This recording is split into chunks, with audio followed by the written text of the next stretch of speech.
समर्थ विद्यालय येथे विधी साक्षरता शिबिर संपन्न दिनांक 22 ऑगस्ट 2024 रोजी समर्थ विद्यालय घाटंजी येथे विधी राष्ट्रीय सेवा प्राधिकरण व महाराष्ट्र राज्य विधी सेवा प्राधिकरण यांच्या निर्देशानुसार माननीय जिल्हा व सत्र न्यायाधीश प्रमुख NV कमळकर व माननीय जिल्हा सत्र विधी सेवा प्राधिकरण सचिव के नाहर यांच्या मार्गदर्शनाखाली श्री समर्थ विद्यालयाच्या प्रांगणात विद्यार्थ्यांना कायदे विषयक मार्गदर्शन शिबिर घेण्यात आले। शाळा महाविद्यालय येथे रॅगिंग करण्यास मनाई अधिनियम 1999 शाहरुख नियम व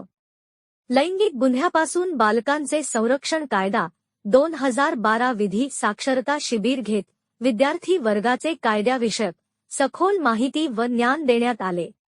कार्यक्रम प्रमुख पाहुणे म्हणून तालुका विधी सेवा समितीचे अध्यक्ष न्यायमूर्ती AA उत्पात होते, तसेच विधी संघ घाटंजी सचिव SZ खान हे उपस्थित होते।